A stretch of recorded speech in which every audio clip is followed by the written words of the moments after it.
हमने मेंडल के नियम को पढ़ दिया। अभी हम पढ़ेंगे कि मेंडलीय विकार। वैसे रोग दो प्रकार के होते हैं। एक रोग होता है आनुवांशिक रोग, जैसे आपने पढ़ा था आनुवांशिक लक्षण। वह लक्षण जो एक पीढ़ी से दूसरी पीढ़ी में जाता है उसे क्या कहते हैं? उसे आनुवांशिक लक्षण कहते हैं।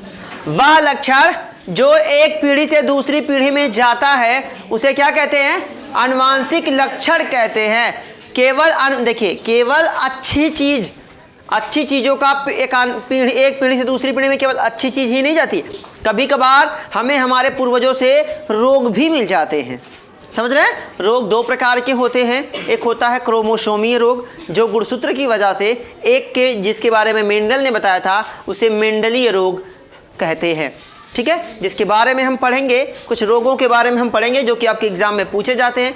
और केवल यूपी बोर्ड की बात नहीं कर रहा हूँ मैं, नीट में भी इसके आते हैं क्वेश्चंस। तो पढ़ते हैं। पहला, रंजकहीनता। पहला क्या है? रंजकहीनता। और साथ वाले कहाँ गए? चलिए ठीक है।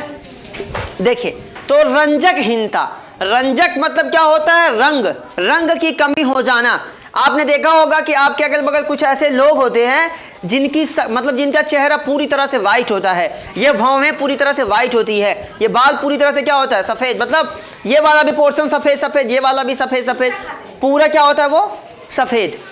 वो क्या होता है भाई? है ना? वो क्या होता है? पूरा टोटल सफ़ेद। उसका रीज़न क्या होता है? उसका रीज़न क्या? इस रोग को क्या बोला जाता है? इस रोग को बोला जाता है रंजकहीनता। क्या बोला जाता है? रंजकहीनता। इससे पहले आप कुछ पॉइंट समझ लीजिएगा। म्यूटेशन, उत्परिवर्तन, ठीक है, इसके बारे में आप समझ जाओगे तो ये सारी चीज़ें आपको समझने में आसानी होगी। उत्परिवर्तन, म्यूटेशन क्या होता है? तो किसी जीव के जीन में हुआ अचानक परिवर्तन। किसी जीव के जीन में हुआ अचानक परिवर्तन क्या कहलाता है? उत्परिवर्तन, म्यूटेशन कहलाता है। आपने देखा होगा कि कोई एक जीव है या कोई एक कुत्ता है, आपने अगले कुत्ते को देखा होगा कि वो उससे कहीं ज़्यादा हट के है, तो उसके अंदर क्या हुआ? म्यूटेशन हुआ। ये किसी कारण से हो सकता है। म्यूटेशन जैसे पर्यावरणीय दशाओं की वजह से हो सकता है, एंजाइम की वजह से हो सकता है, हार्मोन्स की वजह से हो सकता है, ये किसी भी कारण से हो सकता है। इसके लिए कोई बाउंडेशन नहीं कि आखिर ये होता ही क्यों है। ठीक है, तो किसी जीव के जीन में अचानक हुआ परिवर्तन क्या कहलाता है? म्यूटेशन या उत्परिवर्तन कहलाता है। क्लियर है? तो बात समझते हैं हम रंजकहीनता की। कुछ ऐसे व्यक्ति होते हैं जिनके क्रोमोसोम में या जिनके ऑटोसोम का मतलब समझ जाइएगा, ऑटोसोम और एक, ठीक है, जब दोनों गुणसूत्र एक दूसरे के समरूप होते हैं, जब दोनों एक दूसरे के क्या होते हैं? समरूप, दोनों समान होते हैं, तो उन्हें क्या बोला जाता है? ऑटोसोम बोला जाता है। क्लियर है? देखिए, तो रंजकहीनता, रंगों की पहचान या रंग क्या होना, मतलब जैसे देखिए क्या होता है, हमारी जो ये स्किन होती है ये किसकी वजह से सांवली होती है? तो किसकी वजह से होती है? मिलेनिन की वजह से होती है। किसके? मिलेनिन। मिलेनिन एक ऐसा पदार्थ है जो आपकी त्वचा को रंग प्रदान करने का काम करता है। समझा रही बात? मिलेनिन, याद रखिएगा कि आपका जो ये जो आपकी जो ये मेरी स्किन है, ये जो सांवले कलर का, ये जो गोरा कलर का होता है, जो भी कलर होता है वो किसकी वजह से प्रदान होता है? मिलेनिन की वजह से होता है। अगर यह मिलेनिन नहीं होता, अगर यही मिलेनिन नहीं होता तो आप क्या हो जाता? रंजकहीनता। पॉइंट समझिए, ऑटोसोम उत्परिवर्तन के कारण रंजकहीनता होती क्यों है? कि ऑटोसोम में क्या हो जाता है? उत्परिवर्तन, कोई परिवर्तन हो जाता है, उसे क्या कहते हैं? उत्परिवर्तन कहते हैं। देखिए, तो मैंने क्या बताया कि रंजकहीनता होने का कारण क्या होता है? कि किसी भी ऑटोसोम में, जब किसी भी ऑटोसोम में क्या हो जाता है? उत्परिवर्तन, बदलाव हो जाता है। अगर जब किसी जीव के या किसी मनुष्य के क्या हो जाता है? ऑटोसोम में कोई एक ऑटोसोम, कोई एक जोड़ा, एक ये, इन दोनों में से किसी में अगर परिवर्तन हो गया तो उसे क्या हो जाएगी? रंजकहीनता हो सकती है। दूसरा क्या होता है? टायरोसिनेज, याद रखिएगा नाम, एक एंजाइम होता है जिसका नाम क्या होता है? टायरोसिनेज जो किसको बनाता था, मिलेनिन को बनाता था, इसका संश्लेषण नहीं कर पाता।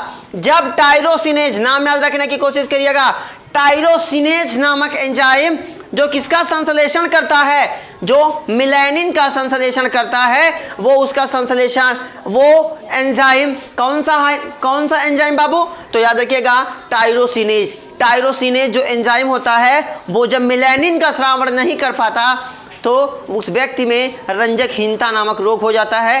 रंजकहीनता के लक्षण क्या होते हैं कि स्किन पूरी तरह से सफ़ेद हो जाती है, उसको कोई रंग नहीं मिल पाता।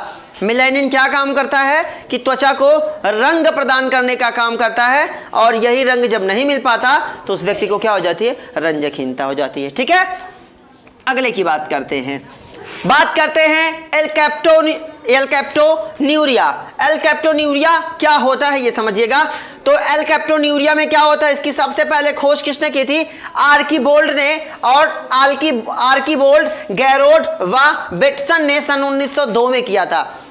याद रखिएगा, एल्केप्टोन्यूरिया नामक रोग की खोज किसने की थी, आर्कीबोल्ड, गैरोड व बेटसन ने सन 1902 में की थी। ये भी कारण, इसका कारण क्या था, उत्परिवर्तन के कारण। उत्परिवर्तन मैं आपको बता चुका हूं, किसी जीव के जीन में अचानक हुआ परिवर्तन, तो उत्परिवर्तन के कारण क्या होता था, होमोजेंटेसिक अम्ल जो किसका श्रावण करता था, देखिए इसका नाम याद रखिएगा, होमोजेंटेसिक अम्ल ऑक्सीडेज, जो होमोजेंटेसिक अम्ल का क्या करता था, श्रावण करता था, संश्लेषण करता था। जब वो इसका संश्लेषण नहीं कर पाता, याद रखिए कि ये देखिए यहां से लेके ये अम्ल का नाम यहां तक है होमोजेंटेसिक अम्ल ऑक्सीडेज, जो किसका श्रावण करता था, होमोजेंटेसिक अम्ल का श्रावण करता था। अगर जब वो संश्लेषण नहीं कर पाता तो ऐसे व्यक्ति में कौन सा रोग हो जाता है, एल्केप्टोन्यूरिया नामक रोग हो जाता है। क्या हो जाता है, होमोजेंटेसिक, देखो यहाँ लिखा है होमोजेंटेसिक अम्ल जो ऑक्सीडेज का श्रावण करता था, अगर वो श्रावण नहीं कर पाता तो ऐसे व्यक्ति में एल्केप्टोन्यूरिया नामक रोग हो जाता है। इसके लक्षण कैसे हम पहचानेंगे, तो इसमें क्या होता है, रोगी के जोड़ों में जगह जगह जहां से जोड़ वाला पोर्शन होगा वहां पे क्या होगा, दर्द हो सकता है। होठों के पास आपने कुछ लोगों को देखा होगा, यहाँ धब्बे होते, यहाँ धब्बे होते, यहाँ धब्बे, है ना, जगह जगह होठों के पास ये धब्बे जैसी संरचना पाई जाती है। वो किसकी वजह से होता है, एल्केप्टोन्यूरिया की वजह से होता है। किडनी फेल, कभी कभार ऐसे लोगों में क्या हो जाती है, किडनी फेल। भाई अम्ल की मात्रा नहीं, अम्ल बहुत ज़्यादा बढ़ जाना है, ज़्यादा हो जाएगा तो किडनी फेल हो जाती है। नहीं, जब आप देखते हैं कभी सवेरे सो के उठते तो आपका ये पैर जैसे उठा था, यहाँ से आवाज़ आती, खट खटा खट खटा खट आती है ना आवाज़, वो क्या होता है भाई, वो एसिड की वजह से होता है। नहीं, आप जांच करवाते हैं तो यूरिक एसिड होता है, लैक्टिक एसिड होता है, जो आपके यहाँ हड्डियों के बीच में बढ़ जाता है, जिसकी वजह से वो क्या होती है, कैल्शियम। इसीलिए कहा जाता है दूध कैल्शियम वाली चीज़ें खाया करिए, वरना बाद में क्या होगा, आपको जोड़ों का पहले जोड़ वाली बीमारी उन्हीं लोगों को होती है जो कैल्शियम नहीं खाते। कैल्शियम, भाई जरूरी नहीं कि कोई सब खाना ही खाना है, खाना कैल्शियम वाली भी चीज़ें खाया करिए, जैसे दूध पीजिए, अंडा जो लोग खाते हैं अंडा खाइए, ठीक है, तो इससे कैल्शियम आपको मिलता है। तो एल्केप्टोन्यूरिया समझ में आ गया किसकी वजह से होता है। इसके बारे में सबसे पहले किसने खोजा था, तो आर्कीबोल्ड, गैरोड व किसने खोजा था, बेटसन ने खोजा था, सन 1902 में खोजा था, जिन्होंने बताया था कि होमोजेंटेसिक अम्ल जो किसका, ऑक्सीडेज का देखिए ऑक्सीडेज का क्या करता था, संश्लेषण करता था। जब ये संश्लेषण नहीं कर पाता तो ऐसे व्यक्ति में क्या हो जाता था, एल्केप्टोन्यूरिया नामक बीमारी हो जाती थी, जिसकी वजह से उस रोगी के जोड़ों में दर्द होता था, किडनी फेल हो सकती थी और होठों के पास धब्बे जैसी संरचना पाई जाती थी। इसको नोट कीजिए फटाक से।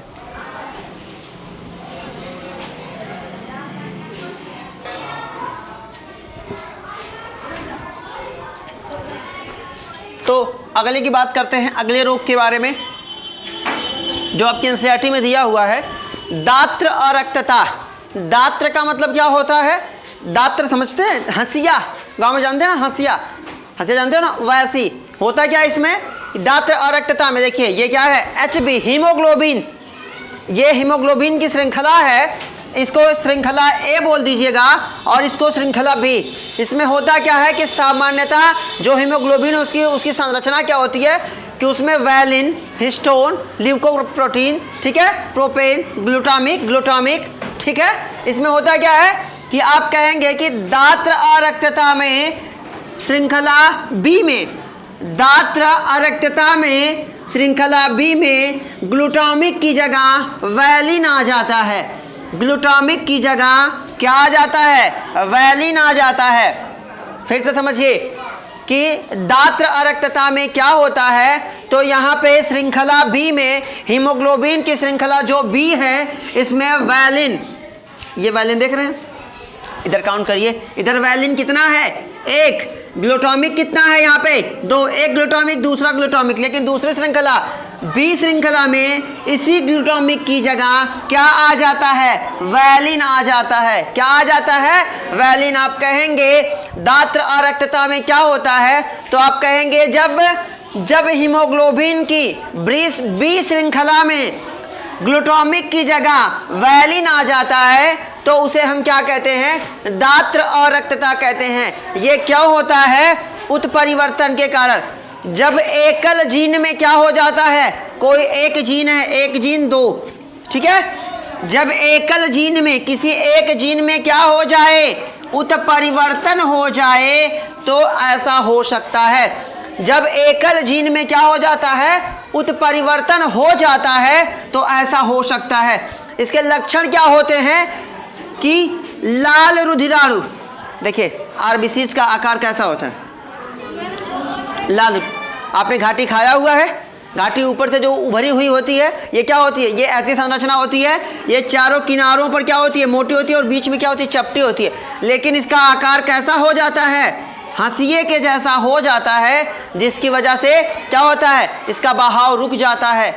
ऐसे लोगों में क्या होता है? थकावट होने लगती है।